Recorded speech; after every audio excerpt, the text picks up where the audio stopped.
সুপ্রভাত সুপ্রভাত সুপ্রভাত। আবার একটা সকালের ব্লগ নিয়ে চলে এলাম। আজকে যেটা হচ্ছে, আজকে তো ভালোই মেঘ হয়েছে। কালকে রাত্রে এক গাদা কেচেছি, একটু একটু জাস্ট আশি এসেছে, খুব ভালো শুকায়নি না, হয়তো অর্ধেকটা সামনের দিকটা একটু শুকনো হয়েছে, পেছন দিকটা তো আবার ওদের দিয়ে দিয়েছিলাম ছাদে, কিন্তু আবার তো বৃষ্টি চলে এলো। তো জামা কাপড়গুলো কী করে যে শুকাবো, তো ঘরে দিয়ে চলে যাবো, ফ্যান চলবে তো শুকিয়ে যাবে। তো আজকে মোটামুটি আমার আর মানে হাসুদের স্নান খাওয়া হয়ে গেছে, জামাইবাবুকে ব্রেকফাস্ট দিয়ে দিচ্ছি, মানে সাজিয়ে দিচ্ছি, বা সে যখন খাবে, যখন পেপার পড়ছে তার মুড যখন হবে খাবে।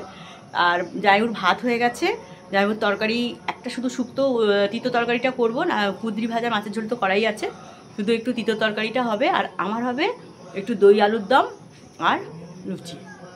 তো পরপর করবো।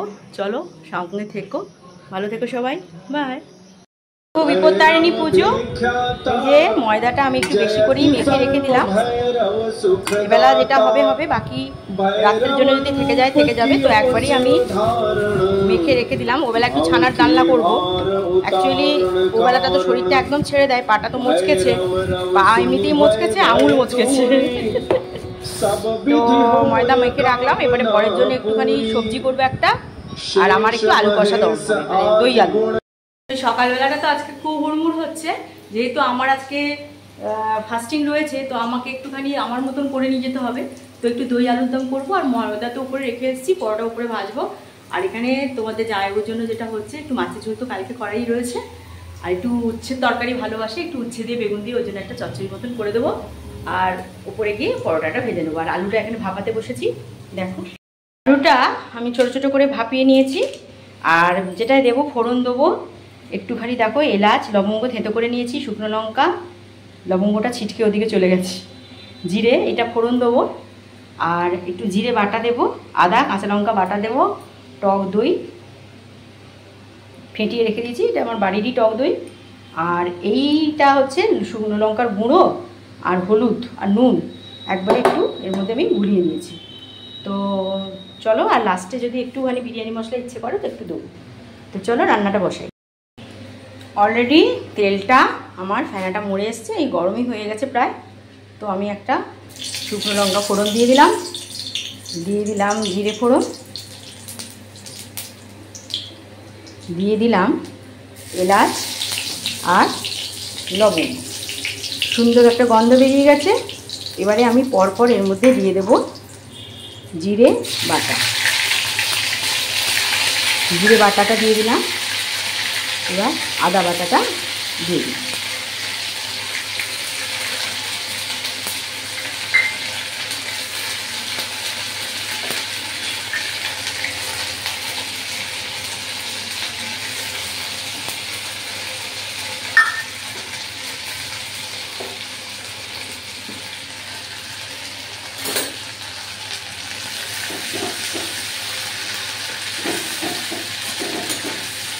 আদা জিরে বাটার সঙ্গে সঙ্গে আমি এর মধ্যে আলুগুলো দিয়ে দেব, কারণ যেহেতু আলুগুলো আমি তেলে নেড়ে ভাজিনি, তার জন্য একটু মশলার সঙ্গে না কষে নিলে এর মধ্যে কিন্তু মশলার যে সুন্দর গন্ধটা ঢুকবে না।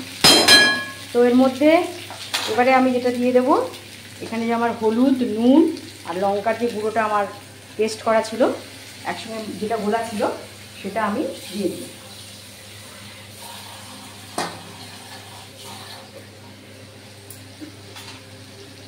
তো আলুর সঙ্গে এটাকে ভালো করে এভাবে নেড়ে নেড়ে দিতে হবে, কেন আদার একটা কাঁচা গন্ধ থাকে, সেই কাঁচা গন্ধটা একটু না গেলে ভালো লাগবে না, একটু কাঁচা গন্ধটা মেরে নিতে হবে। আবার অতিরিক্ত করলেও খারাপ, অতিরিক্ত যদি কষি তাহলে কিন্তু তরকারিটা পুরোপুরি তিতো হয়ে যাবে।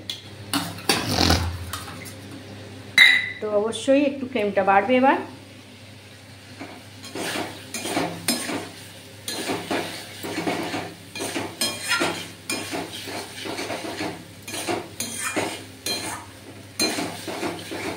ফ্লেমটা আমার একটু বাড়বে।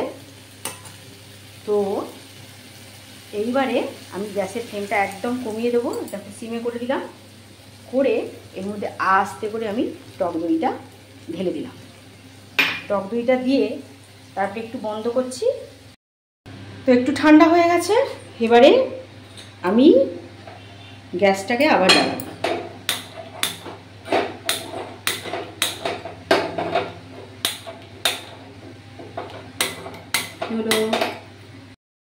গ্যাসটা নিভিয়ে দিয়েছিলাম, তারপর আবার গ্যাসটাকে জ্বালিয়ে নিয়েছি। তো এবারে যেটা দেব, এর মধ্যে দিয়ে দেব বিরিয়ানি মশলাটা। দইটা দিয়ে কিন্তু অবশ্যই গ্যাসের ফ্লেমটা বন্ধ করে দেবে। দই দেবে দিয়ে গ্যাসও থাকবে জোরে, তা কিন্তু চলবে না। তো যখন তুমি দই অ্যাড করবে আস্তে করে গ্যাসের ফ্লেমটা নিভিয়ে দেবে। তো অলরেডি মাঝে মাঝে হয়ে গেছে। এবারে আমি এর মধ্যে একটু মিষ্টি দিয়ে দেবো, কারণ এটা টক টক মিষ্টি মিষ্টি হবে, টক দই দিয়েছি যখন। এবার এর মধ্যে আমি একটু জল দিয়ে দেবো। জল দিলে জিনিসটা একটু ফুটে যাবে, একটু ঝোল রাখতে হবে, কারণ জামাইবু তো ভাত দিয়ে একটু খাবে আলুদমটা, তো একটু জল জল রাখবো। রাত্রে থাকবে না এটা, রাত্রে আমি ছানার রান্না করবো, এটা শুধু একবেলার জন্যই করছি। তো একটু ফুটুক, ফুটে গেলে আসছি। আমার সম্পূর্ণ নিরামিষ বিপত্তারিণী ব্রতের স্পেশাল দই আলুর দম সব কিছু আমার দেওয়া হয়ে গেছে। এবার আমি যেটা দেবো, এই যে আমার গাওয়া ঘি একটু লাস্টে দিয়ে দিলাম। তা আমি একটু অফিসেও নিয়ে যাব খাওয়ার জন্য, আর তোমার জামাইবাবুর জন্য থাকবে। তো চলো, আজকের ব্লগটা কেমন লাগলো এবেলারটা, আর ওবেলার ছানার রান্না করব সেটাও তোমাদের সঙ্গে শেয়ার করব। যা করি তোমাদের সঙ্গে শেয়ার করি ভালোবাসার মানুষজনদের সঙ্গে। তো এই হচ্ছে আমার বিপত্তারিণী স্পেশাল দই আলু। বিপত্তারিণী স্পেশাল দই আলুর দম কেমন হয়েছে দেখার জন্য মুখরোচক চ্যানেলটা অবশ্যই চলে এসো বন্ধুরা, সাবস্ক্রাইব করো, লাইক করো, আর একটা ছোট্ট করে শেয়ার করে দাও।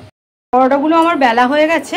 দেখো আমি যেটা করি তোমাদের বারবারই আমি শেয়ার করেছি, এর মধ্যে একটু আমি দিয়ে দিই জোয়ান, যাতে অ্যাসিডটা হয় না। উপোস কাপাসের দিন তো মারাত্মক অ্যাসিড হয়ে যায় সব খেলে। আর দেখো অন্য জিনিস যাও তুমি সাবু কলা ফলা খেতে পারো, কিন্তু এই জিনিসটা এমনই যেটা তোমাকে কিন্তু বিপত্তারিণীর ব্যাপারটা তো আলাদা। এখানে তোমাকে সেই লুচি 13খানা লুচি খাওয়ার মানে নিয়ম 13খানা লুচি খাওয়া, এগুলো সব আমি বাগানে যখন ছিলাম তখন ওই বৌদিদের কাছ থেকে শিখেছিলাম। কিন্তু 13টা লুচি তো সম্ভব হয় না, তার জন্য কি করতে হয় যে ওই রকম ছোটো ছোটো করে যা হোক করে বানাতে হয়। তো অলরেডি আমার তেলটাকে আমি ফ্রাই মোডে দিয়ে দিয়েছি, কারণ ফ্রাই মোডে না দিলে তেলটা গরম হবে না। তো এইগুলো পরপর পরপর পরোটাগুলো আমি ভেজে নেব। অলরেডি আমার পরোটাগুলো ভাজা হয়ে গেল। এবার আমি জাস্ট টিফিনের জন্য নিয়ে নেব। আর এখানে দুধ গরম করতে বসিয়ে দিলাম, দুধটা গরম হোক। দেখো আমার ছানার কোপ্তাগুলো অলরেডি ভাজা হয়ে গেছে। এবার এগুলো তুলে নিয়ে এই তেলে আলুগুলো নেড়ে নেব। এবারে চলে এসেছি আমি ছানার কোপ্তাটা রান্না করবার জন্য। ছানার কোপ্তাগুলো অলরেডি আমার একটু হালকা ময়দা ঘি মাখিয়ে ভাজা হয়ে গেছে। আর এখানে এই আলুটাও ওই তেলের উপর নেড়ে নিয়েছি। তো তেলও আমার গরম। তো এর মধ্যে যেটা দেবো, আমি একটু এলাচ আর লবঙ্গ ফোড়ন দিলাম, সঙ্গে দিলাম একটু জিরে ফোড়ন, সঙ্গে জিরে ফোড়ন দিয়ে দিলাম। এবারে এর মধ্যে যেটা দেব, আমি একটু টমেটো বাটা, টমেটো কেচাপ নেই, এখানে টমেটো বাটা আছে, একটু টমেটো বাটা এর মধ্যে একটু অ্যাড করে দিলাম।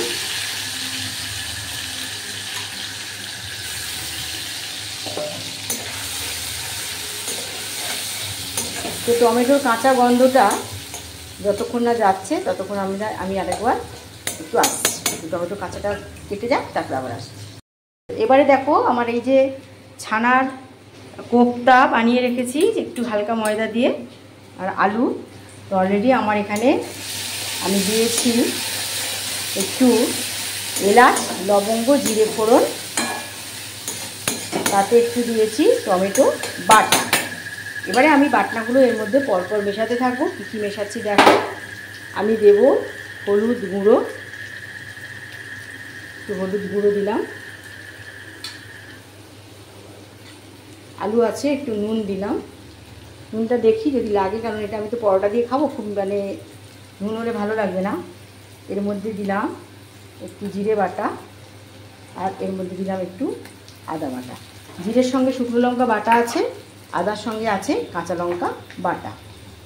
এবার এটাকে কষবার আগে যেন আমি সবসময় বলেছি একটুখানি ভিজিয়ে নিতে হবে। তো এই যে টমেটো বেটেছিলাম সেই জলটা এর মধ্যে আমি অ্যাড করলাম।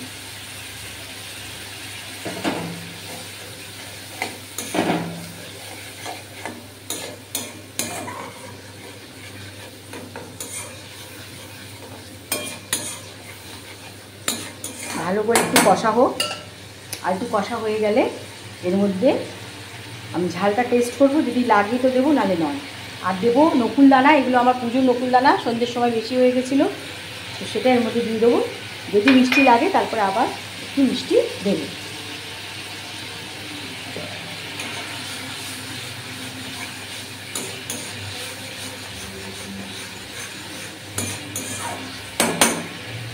মশলাটা কষা হচ্ছে, তো আলুটা আমার খুব বেশি সেদ্ধ নয় জানো, আধা সেদ্ধ করেছি, খুব যে সেদ্ধ করে ফেলেছি তা না।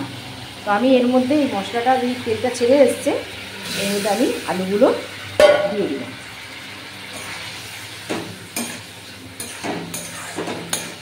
সুন্দর একটা আদা জিরে বাটার একটা সুন্দর গন্ধ বেরিয়েছে, দারুণ সুন্দর গন্ধ। তো আমি লঙ্কার গুঁড়ো ইচ্ছে করেই দিইনি, কারণ আমার জিরের সঙ্গে লঙ্কা বাটা আছে, শুকনো লঙ্কা, আর আদার সঙ্গে বাটা আছে কাঁচা লঙ্কা। তো ওই জন্য আমি কিন্তু এদের মধ্যে আর এক্সট্রা লঙ্কার গুঁড়ো দিইনি। এবারে এটাকে আমি একটু ঢাকা দিয়ে দেবো, কারণ আলুগুলো একটু সেদ্ধ হওয়ার আছে। একটু ঢাকা থাক, তারপরে আবার আসছে। তো চলো ছানার কোপ্তাটা কি হয়েছে দেখি। এই হয়েছে কালার, এই দেখো,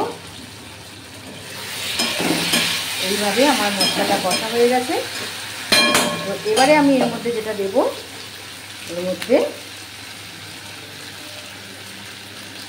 বিরিয়ানি মশলাটা দিয়ে দেবো, বেশি দেবো না, যেহেতু এলাচের ফোড়ন দেওয়া আছে। আর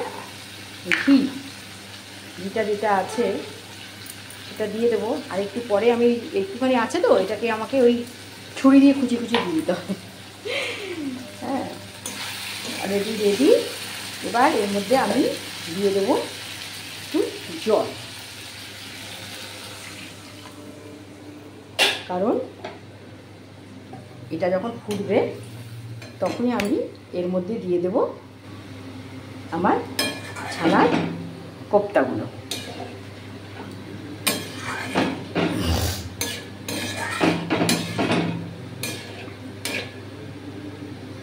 আর একটু ঘি দিয়ে দেবো যেটা আছে, আর সঙ্গে লাস্টে দেবো একটু গোলাপ জল। ঝোলটা টকবক করে ফুটছে, এবারে আমি এর মধ্যে ছানার কোপ্তাগুলো অ্যাড করে দেবো। কোপ্তাগুলোর মধ্যে একটু মশলা ঢুকে যাবে, ব্যাস,